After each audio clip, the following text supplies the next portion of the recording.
Hi, everybody. Hope you're having a great week. Welcome to part 2 of my story of my narcissistic mother. Originally, when I wanted to do this topic, I was going to do a 2-part video series, but it ended up going a little bit long, so I decided to break it up into 4 separate parts. The first part covered my childhood and adolescence and a little bit of growing up.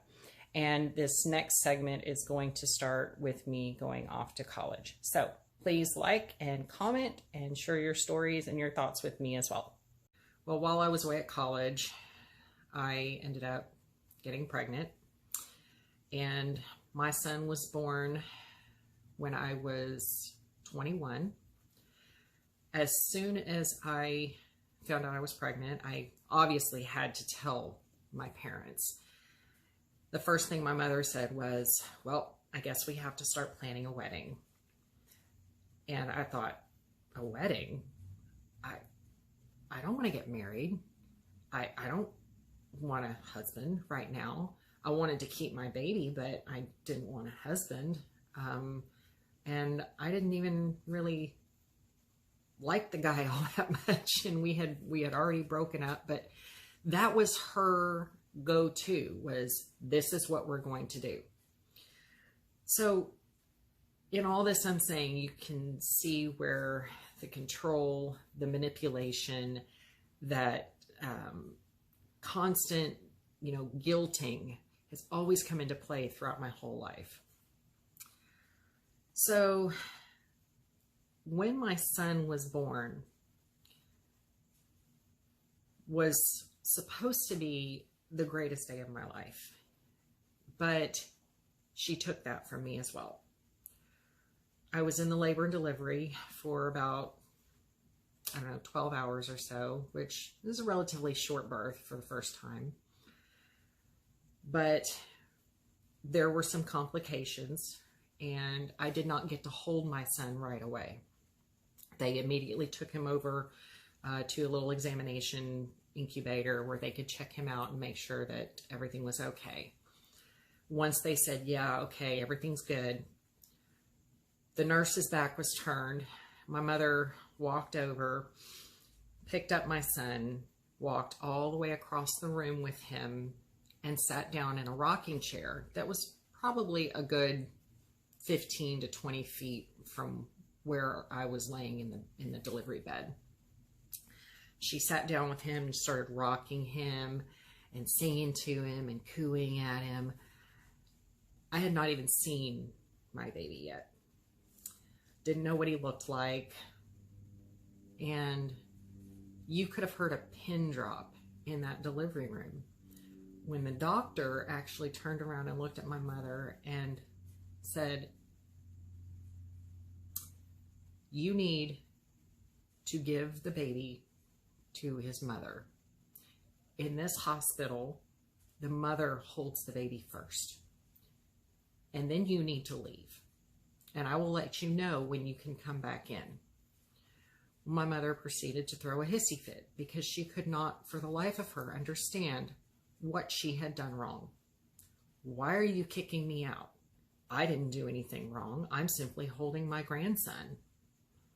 To this day, she cannot admit that that was not the right thing to do. She actually brags to people about how she was the first one to see his little face emerge. She was the first one to hold him. And people look at her like, why? People have even asked her, well, was your daughter okay? Was she unconscious? What was happening with her? Oh no, she was fine. And they look at her like, are you crazy? I mean, why did you do that? Because most people understand that you just don't do that.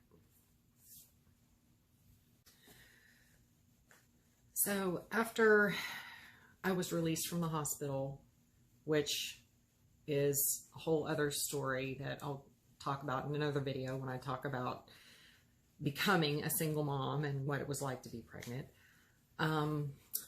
After I was discharged from the hospital, I had to go live with my parents for a while. I couldn't work, and I needed a few weeks to adjust to being a new mom, and I needed the help.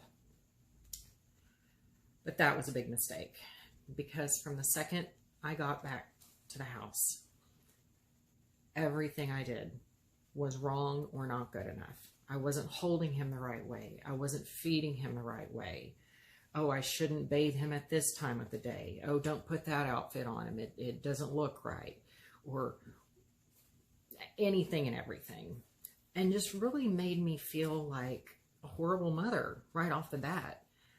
And it was very, very sad to know that this thing that I thought would finally bring my mother and I together. She was a mother, now I was a mother, and maybe we could have something in common. But she had to be right about everything. She literally took over that first 6 weeks of his life, and I really didn't get to do much with my child. Every time I turned around, she was feeding him, or she was holding him, or she was bathing him. And I didn't really feel like that was her place. I knew enough about babies that, you know, they need to have a schedule. You need to get them on a schedule right away when it comes to feeding and bathing and sleeping. And I wasn't able to do that because she was constantly intervening and, you know, throwing everything off. And when I would question her about it, she would throw her hands up and say, well, fine, I guess you just don't need me. I guess you just know everything. I'm just useless. So, well, why don't I just leave? And that was her attitude toward everything. So as an adult now, I look back on a lot of those times and, you know, I see how it has shaped the woman that I have become. Why I always feel invisible. Because why wouldn't you feel invisible when nothing is ever good? You know, people put you down enough times and say that you're bad at something enough times, or you're not good enough, then you really start to believe that about yourself. So we've kind of gone over how all this made me feel as a child, and then through adolescence, and then into early motherhood. So let's talk beyond that. How did all of this affect me? How did her treatment of me end up shaping the person I am? Well, for one, as I said early on, for a while there, questioned every decision I made. The first time I purchased my first home, I was anxiety ridden for weeks because I just knew that something was going to be bad with it, that she wasn't going to approve. I'm always thinking, what is she going to say? What am I going to get in trouble for this time? There's always that anxiety that never really seems to go away. So when I was pondering these things as a young mother, it became painfully apparent to me that I'm caring for another tiny human now, and I need to be an adult. But would I ever be able to really be a normal functioning adult based on how I had been raised? How was this going to ever allow me to have normal friendships, a normal relationship with a man, a normal relationship with a boss? How, you know, all of these relationships, you need to be able to have two-way communication and be honest. And if you have a problem, be able to speak your mind or tell somebody of your concerns or what makes you happy or unhappy, and not be afraid that person is going to smack you down or, you know, run away or threaten to go kill themselves.